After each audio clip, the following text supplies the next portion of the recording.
Hello, this is Ruslan Belov. Well, yesterday, Lavrov gave an interview to an American TV channel where he once again had to explain, for those who are particularly slow, that the Zaporizhzhia nuclear power plant belongs to Russia and its status remains unchanged. That is, all these disinformation dumps from outlets like Reuters claiming that it will be handed over to the US or traded for something are complete nonsense. Once again, the Zaporizhzhia nuclear power plant is Russian. This is not up for debate, and it will not change. As for the battlefield, the fighting continues, and peace is clearly still a long way off. So we'll keep analyzing the situation at the front. Let's open the map.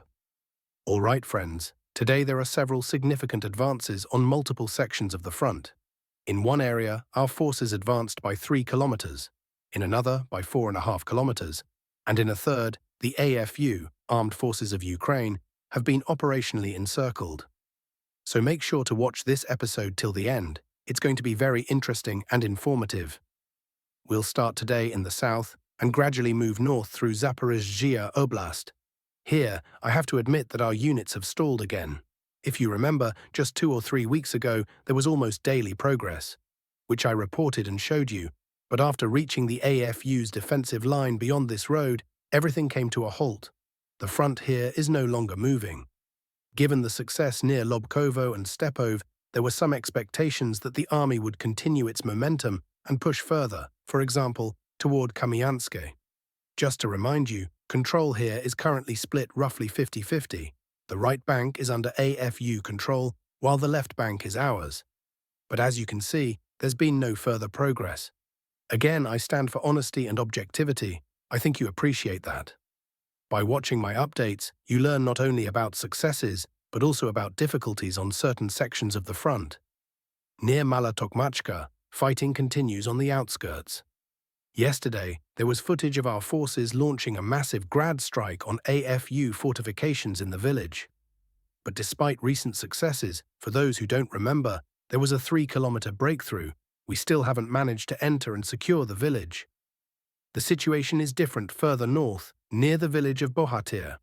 Here, yesterday, there was a major success. I briefly touched on it in yesterday's update. In short, the army advanced 4.5 kilometers in one push. Our positions were along this road leading to Rozliv, and the advance reached the current front line. Once again, that's 4.5 kilometers. A huge success, given that such progress is rare in this conflict. The total area captured near Bhhatier exceeds 10 square kilometers. Normally, our average daily advance is around 10 to 12 square kilometers across the entire front. But here, it was 10 square kilometers in just one sector near Bhhatier. I've seen comments asking why we're delaying the assault on Bhhatier. Well, here's the thing. Bhhatier isn't just a village. First, it's a large village, over 1,000 houses. Second, it's not just a village, but a heavily fortified stronghold, and the AFU have no intention of giving it up easily. So for now, the decision is to reduce the village to dust before sending in infantry. Yes, some might want things to move faster, but in this case, the tactic is absolutely correct. Storming it now would mean heavy losses. So for now, they're just leveling the place, turning it into a moonscape. Patience. Once everything is flattened, the assault will begin. Moving on, I'll now tell you how the AFU have once again been operationally encircled, trapped in a fire sack with significant forces. Let's head further north. The situation near Dnipro Pokrovsk Oblast remains unchanged. The claims by Russian military blogger Yuri Podolyaka about fighting already taking place in Orikhovo have not been confirmed. There are no battles there right now. Bodanivka is fully under our control, that's true, while in Troitsk they're still clearing the western outskirts. Once that's done, they'll move on to assaulting Orikhovo. No changes in Kotlyarivka either. The AFU keep sending reserves there daily, so we haven't been able to fully secure the village. Part of it is a grey zone, but at least the AFU hold the eastern outskirts. Things are much more optimistic on the Pokrovsk direction, specifically the eastern flank. Here, over the past day, 2 villages were taken, Vodyan Druhe and Berezivka.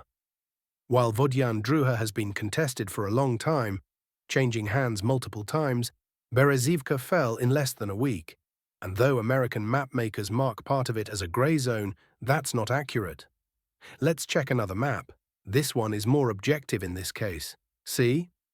The entire village is under our control. The AFU are not here. The total advance amounted to about 3 square kilometers. And here, the numbers aren't as important as the strategic significance of this push. First, after Berezivka, the next move will be toward Novopoltavka, which means the T-0504 highway will be physically cut off. From there, or rather along it, we can then advance toward Kostiantynivka.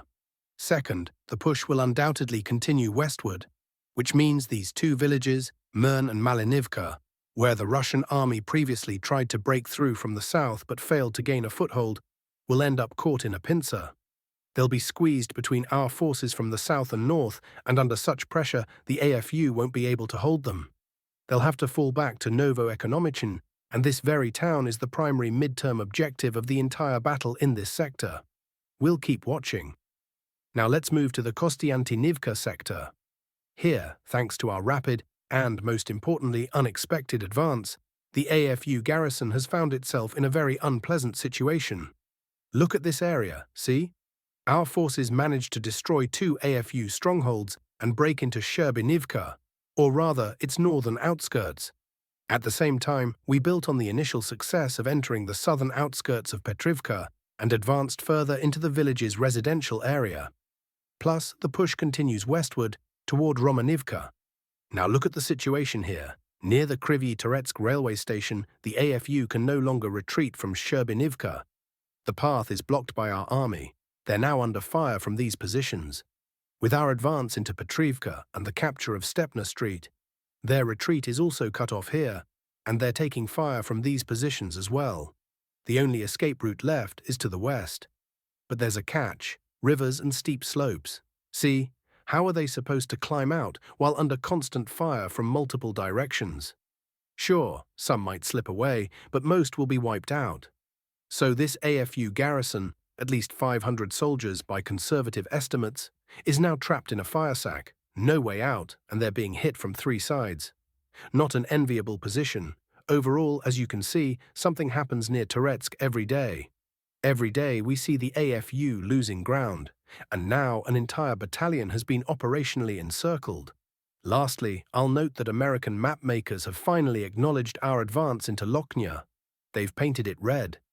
Fighting is now ongoing in the center of the village, and we're pushing the AFU toward Yunikivka. I think we'll succeed. But even more significant, far more significant, is the breakthrough from Lochnne toward Belovody. See this red dotted line? That was the contact line a day ago. Now look where it is. The total advance here was 3.2 kilometers, a substantial gain. Right now, our positions are just 2 kilometers from Belovody, and even a quick glance at the map shows the village is already semi-encircled. So the AFU are in a very bad spot here too. They either fall back to Yunikivka or risk being pinned down under fire from 3 sides.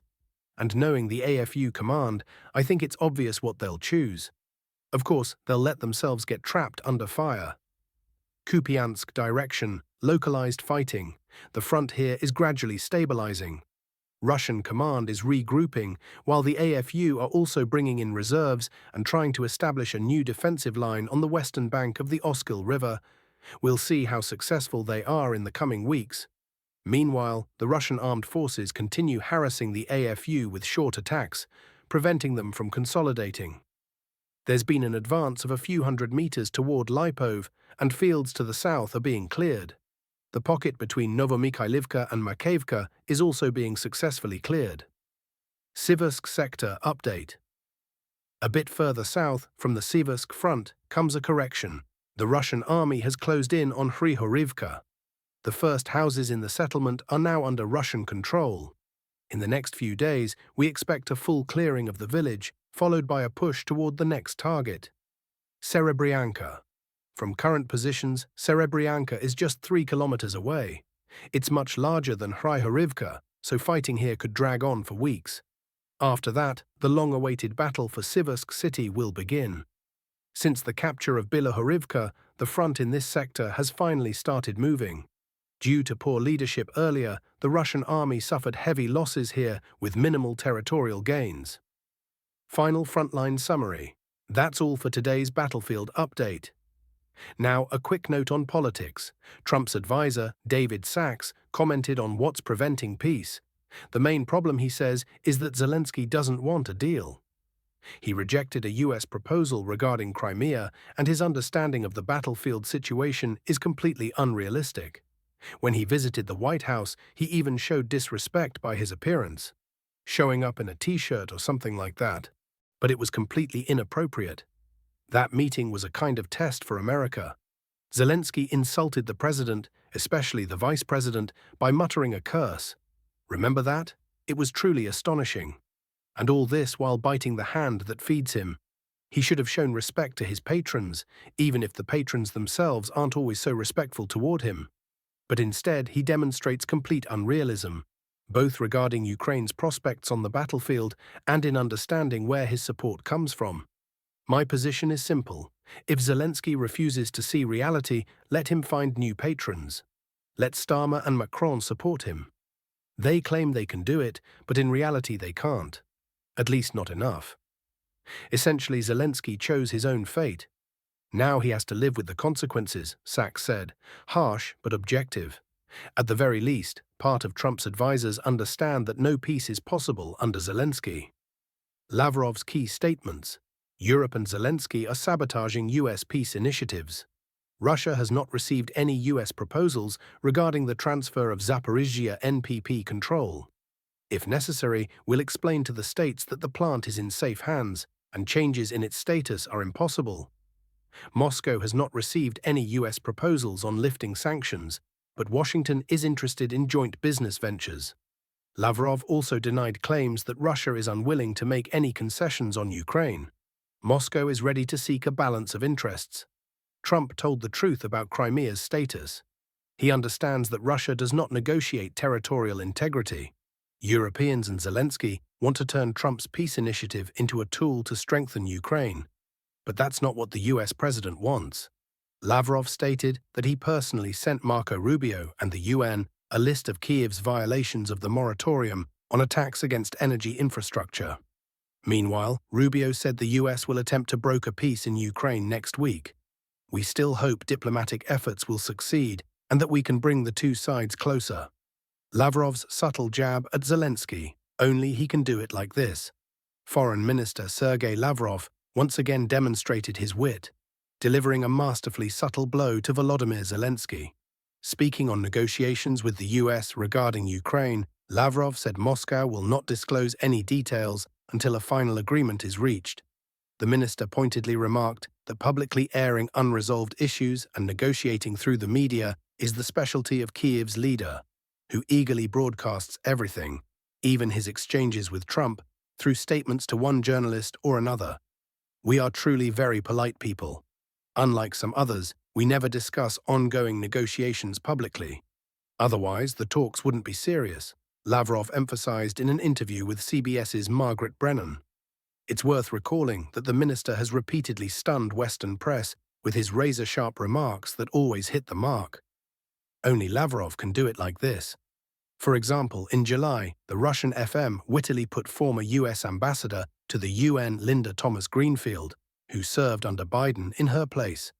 During a Lavrov-chaired UN Security Council debate, she repeatedly brought up the Ukrainian conflict and even claimed she'd walked into the wrong room. Lavrov then asked the American representative at a meeting on the Middle East whether she felt she'd walked into the wrong room while listening to Israel's speech. With this, the minister highlighted US hypocrisy, condemning Russia for refusing to diplomatically resolve the Ukraine crisis, while simultaneously backing Israel's rejection of peace plans for Palestine. Lavrov's charisma, even the French admit it. During his tenure as Russia's UN envoy, Lavrov became known for his charisma and magnetism. A French journalist from Radio France Internationale recently admitted her admiration for him in an interview with RIA Novosti, recalling how women would compete for front-row seats at his press conferences just to be near him. That's all for today. Thanks for watching, subscribe and stay tuned.